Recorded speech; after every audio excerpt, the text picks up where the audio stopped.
Assalamualaikum warahmatullahi wabarakatuh. Selamat pagi Ananda semuanya. Semoga Ananda berada dalam keadaan sehat walafiat. Ya. Nah, pada pertemuan kali ini Ananda akan diperlihatkan bagaimana menggunakan rumus-rumus yang sudah dipelajari pada pertemuan minggu yang lalu. Ya. Nah, dalam modul 3, Ibu menyajikan bagaimana cara menentukan parameter-parameter dasar statistik untuk data yang tidak dikelompokkan.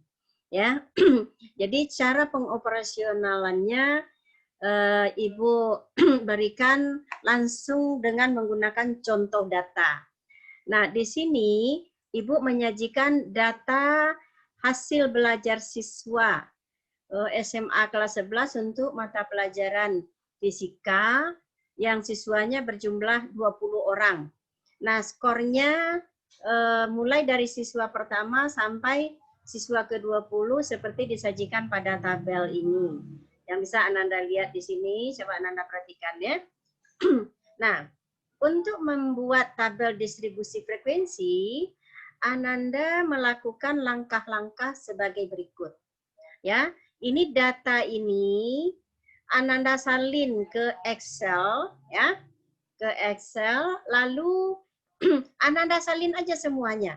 Dari data pertama 75, 86, 66 dan seterusnya sampai data yang skornya 52. Salin semuanya. Lalu nanti Ananda bisa mengurutkan data di Excel, ya. Ananda buka Excel-nya seperti ini contohnya ya. Ini, lalu Ananda klik data yang ada di atas ini, lalu short ya. Jadi Ananda blok dulu. Jadi begini contohnya, Ananda blok ini, blok, lalu Ananda ke data, lalu klik di short. Nah, di short nanti akan keluar, nah, berdasarkan kolom mana? Kolom skor kan? Maka kolom B. Ya, kalau Ananda klik OK, maka otomatis nanti data Ananda sudah akan terurut dari yang kecil sampai yang besar. Ya. Lalu setelah data itu diurut, ya, Ananda siap untuk membuat tabel distribusi frekuensi. Ya, setelah diurutkan, maka hasilnya data yang tadi itu ya Ananda ya. Nah, ini seperti ini ya. Datanya seperti ini. Coba Ananda perhatikan ya. Ada skor, ada frekuensi dikali skor, ada X min X rata-rata, ada Fx kali X min X rata-rata, ada X rata-rata dikuadratkan, ada F X min X rata-rata dikuadratkan. Ya, Ananda ya. Nah, dari hasil di bawah ini, F kali X, Ananda akan mendapatkan jumlah. Ya, jumlah, dan Ananda juga mendapatkan jumlah siswa. Jumlah siswanya 20. Ya.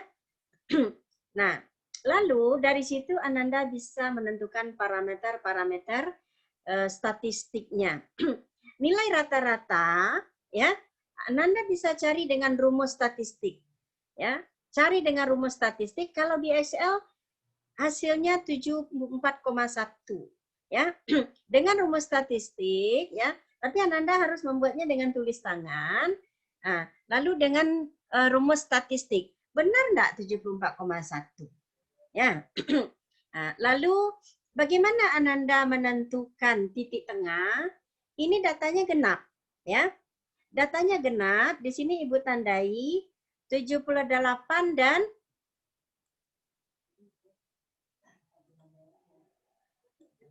ini ya, yang Ibu blok merah, data ke 10 dan 11, karena jumlahnya ya, karena jumlahnya itu genap, maka data ke-10 dan data ke-11.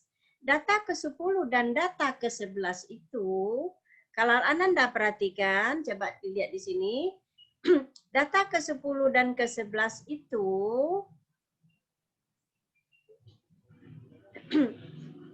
setelah diurut ya Nanda ya, setelah diurut, data yang ke-10 dan ke-11 itu adalah data antara 78 dan 79. Sehingga nilai ya titik tengahnya itu adalah 78,5 ya. Nah, lalu ke bawah ya. Nah, ini mediannya dan modusnya bisa juga Ananda hitung modus dengan menggunakan rumus. Tapi bisa Ananda lihat di sini ya. Yang di kelas rata-rata yang di kelas titik tengah itu yang terdekat, yang frekuensinya 2 adalah 79. Nah, jadi modulnya adalah 79. Walaupun pamannya 80, 86, 66 frekuensinya juga 2, tapi yang terdekat dengan kelas median adalah 79. Maka modusnya adalah 79. Ananda juga bisa mencarinya dengan rumus statistik yang sudah diberikan pada pertemuan minggu yang lalu. Ya. Nah, itu cara menentukan min, median, dan modus. Untuk data ini hasilnya seperti ini. Median 74,1, min 74,1, median atau titik tengah 78,5, dan modus 79. Ya. Nah, bagaimana dengan parameter statistik yang lainnya? Ya.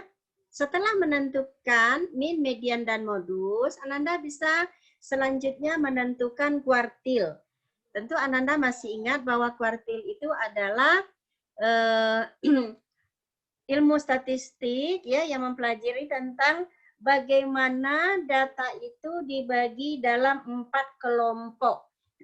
Ya. Nah, coba Ananda lihat. Ini adalah tempat median berada. Tempat median berada tadi 78,5. Lalu titik Q1 itu adalah di pertengahan. Itu disebut kuartil bawah ya. Kuartil bawah atau K1 ya, itu tidak lain adalah titik tengah antara min dengan data terkecil. Sedangkan Q3 itu adalah titik tengah antara median dengan data terbesar setelah diurut ya Ananda ya. Nah, maka dia akan membagi data itu menjadi seperempatan ya. Nah, berdasarkan rumus yang sudah diberikan, maka didapatkan K166, K2. Ya, karena ini kan 20 Ananda ya. 20, jadi nilai K1 itu antara data ke-5 dan data ke-6, K3 itu antara data ke-15 dan ke-16. Sehingga didapatkan nilai K1 66, K2 78,5, dan K3 82. Nah, lalu dentil. Dentil itu membagi data itu menjadi persepuluhan. Karena datanya hanya 20, berarti D1 itu antara data kedua dan ketiga. D2 itu antara data ke-4 dan ke-5. Begitu seterusnya. Ananda bisa menghitung dentil. Ya. Lalu persentil. Persentil itu membagi data menjadi perseratusan. Ya, persentil. Nah, untuk persentil, gampangnya Ananda bisa mencari berdasarkan tabel. Jadi, Ananda bisa buat data itu menjadi tabel, di sebelahnya Ananda tambahkan persentil. Nah, kan jumlahnya 20. Ya, jumlah 20 artinya masing-masing data itu adalah 5% dari total data. Nah, Ananda perhatikan bahwa persentil untuk data dengan skor 50 itu 5. Ya. Lalu nanti persentil itu pada baris keduanya dijumlahkan. Ya, persentase baris kedua dijumlahkan dengan yang di atasnya. Di atasnya tadi 5. Sekarang di baris kedua ada 5% lagi karena frekuensinya 1. Berarti ada 5% lagi, 5 ditambah 5, 10. Lalu baris ketiga juga ada satu frekuensinya. Berarti ada 5% lagi. Di sini sudah 10, tambah 5% jadi 15. Baris keempat masih frekuensinya 1, berarti tambah 5 lagi. Jadi 20. Nah, Ananda lihat di sini, di baris berikutnya frekuensinya 2. Artinya frekuensi persentase bertambah 10, sehingga dia menjadi 30. Nah, begitu seterusnya. Sampai di baris terakhir, persentilnya itu 100. Nah, begitulah cara menentukan persentil. Ya, bukan persentasi per baris ya Ananda. Ibu ulangi, bukan persentasi per baris. Tapi dimulai dengan baris pertama, ya, dimulai dengan baris pertama berarti itu 5%. Baris kedua berapa frekuensinya? Nah, untuk satu data tadi 5%. Karena hanya satu berarti 5 juga. Nah, dijumlahkan. Nah, karena persentil itu Ananda kita mengatakan bahwa persentase data dengan nilai, umpamanya Ibu ambil nih.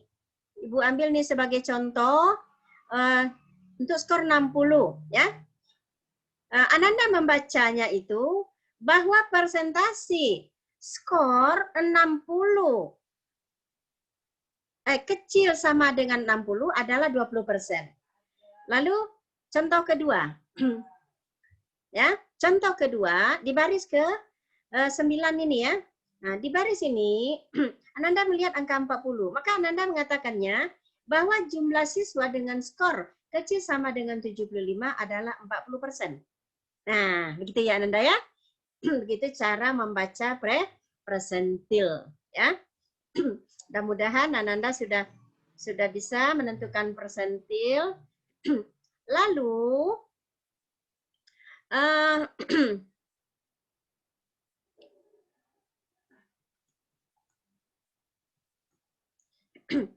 Anda perhatikan lagi ya. Setelah mendapatkan persentil, selanjutnya kita akan menentukan parameter-parameter penting lainnya, yaitu rata-rata simpangan, simpangan baku, dan variansi. Ya. Nah, Ananda bisa membuat tabel pembantu untuk menentukannya sesuai dengan data yang Ananda miliki. Ya. Nah, Ananda lihat rumusnya untuk menentukan rata-rata simpangan, simpangan baku dan variansi. Ananda perlu menentukan X min X rata-rata, ya, F dikali X min X rata-rata, X min X rata-rata dikuadratkan, dan F kali X min X rata-rata dikuadratkan. Kalau Ananda membuat tabel ini dalam Excel, maka Ananda akan mudah mendapatkan sumnya. Nah, coba Ananda perhatikan ya. Coba Ananda perhatikan ini. Ini satu Ananda buat yang baris atas, nanti sort ke bawah ya. Nah, Ananda mendapatkan X min X rata-rata, X min F kali X. Ini dengan mudah Ananda dapatkan sumnya. Ini Ananda dapatkan sumnya ya. Nah, Ananda dengan demikian ya, Ananda tinggal memasukkan rumus ya. Ini tabel pembantu namanya ya. Nah, tabel pembantu. Dari tabel ini ya, Ananda lihat ya. Dari tabel ini rata-rata simpangan 0 ya, karena Ananda lihat sendiri F kali X min X rata-rata 0. Berarti rata-rata simpangan 0 ya. S kuadrat standar deviasi ya, standar deviasi didapatkan menggunakan rumus ya, menggunakan rumus. Kalau Ananda sudah lupa rumusnya, nah ya.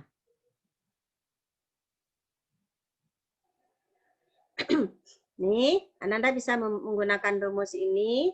Dari rumus tersebut ya, maka didapatkan ya nilai standar deviasi 12,07 dan variansnya kuadrat dari standar deviasi 145,67.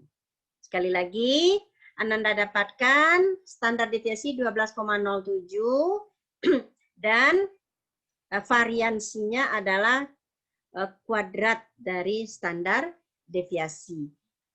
Nah, Ananda, mudah-mudahan Ananda bisa memahami. Kalau memang belum bisa memahami, silakan Ananda putar video ini berulang-ulang untuk bisa memahaminya. Ya. Nah, tapi apabila Ananda tidak paham juga, silakan sampaikan pertanyaan Ananda di grup WA dan terutama juga di dalam e-learning. Sekian penjelasan materi untuk hari ini. Ibu tutup dengan billahi taufik wal hidayah. Assalamualaikum warahmatullahi wabarakatuh.